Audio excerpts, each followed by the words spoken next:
Yeah. All I need is one mic. Yeah. All I need is one mic. Hey everybody, welcome back to a new episode of One Mic, where I watch shit so you don't have to.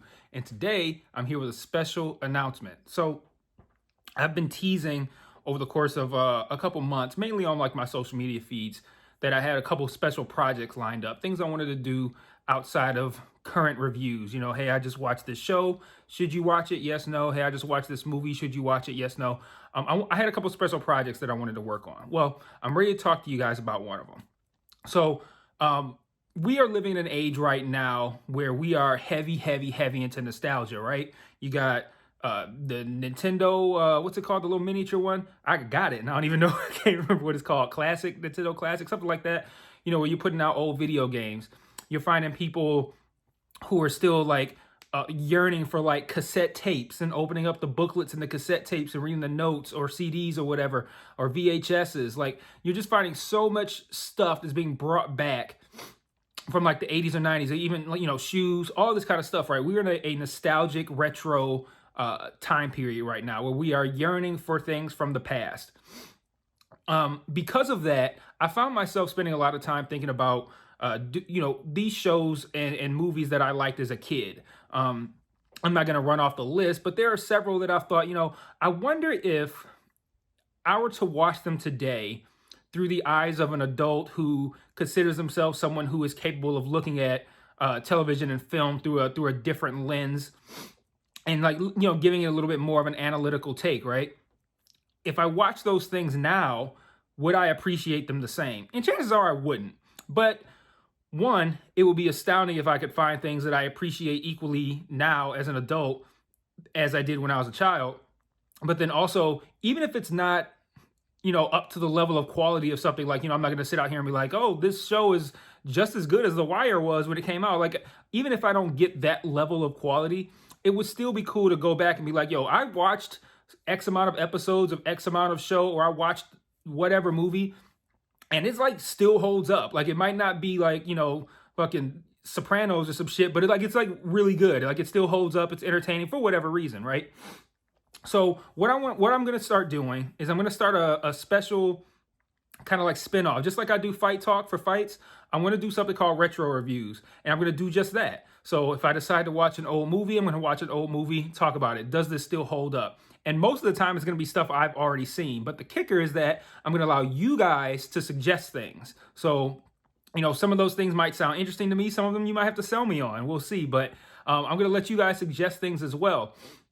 And if it's a TV show, I'm going to watch 5 episodes, and I'm going to watch the pilot of every show. So let's say, for instance, Teenage Mutant Ninja Turtles, like the cartoon that I watched as a kid. If I choose to do that, I'd watch the first episode because I want to see what the show told me this show was going to be about. This is where we're going to lay out our characters. We're going to lay out the storyline, who these people are. I want to watch that first episode.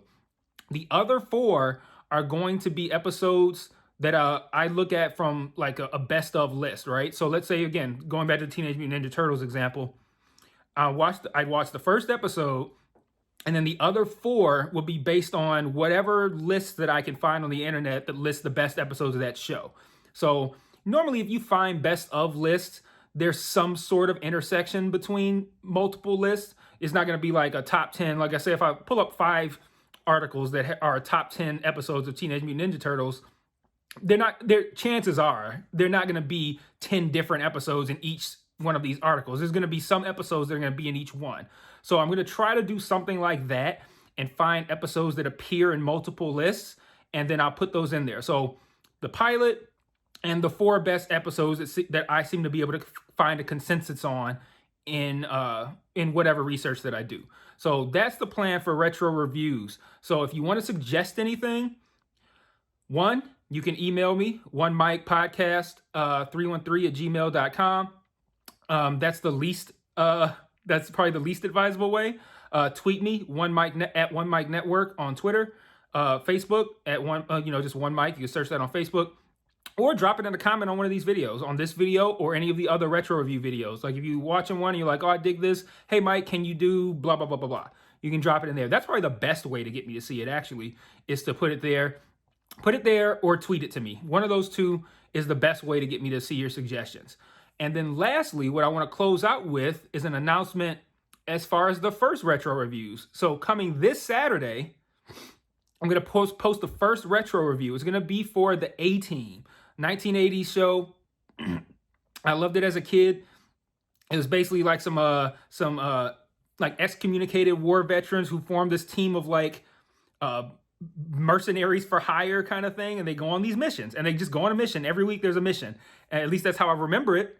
So I've got that already lined up. I'm going to be watching, in this case, actually, I'm going to be watching 6 episodes because the first episode, the pilot, is a 2-parter. So I thought about doing just those 2 and then an additional 3. But in my research of finding an additional 4 episodes, I found one that I want to keep in there. So that's actually going to be 6 episodes, and that should be dropping on Saturday. So if that sounds like it's interesting to you, subscribe to this channel, keep an eye on it, and that should be dropping sometime on Saturday. So let me know what you guys think in the comments. If this sounds interesting to you, you can drop in some suggestions right now. I don't have a complete list of what I'm going to cover for retro reviews, but there's things that have popped into my head over the course of the time that I've been thinking about this that I've said, oh, I definitely want to do that for. But for some reason, the A-Team was one that just really stuck with me. And I'm like, I want to do this one first. So A-Team coming on Saturday, retro reviews. I don't know how often I'm going to do them. It might just be, I'll do them when I do them and we'll see. But that's coming. And then also get it while you can, because as time moves on, if it looks to me like this is something that can be a really good feature that draws people into the page, it's probably going to become a premium feature. So right now, I'm going to be putting it out there for free. But if things start to take off, or if that thing starts to become popular, that might become a Patreon feature, because I have a Patreon for this page. I just haven't decided what to put on it yet. I have a Patreon for this page, and then Apple Podcasts is rolling out a subscription feature. So if you listen via podcast, that might be something that will almost surely be something, along with Fight Talk, that ends up on the premium feature, on the subscription feature for the Apple Podcast. So, get them while you can before I make a mistake and become popular and say, oh, this is something I can monetize. So get them while you can, while they're still free. And thanks. Let me know what you think, and I'll see you guys then. Peace.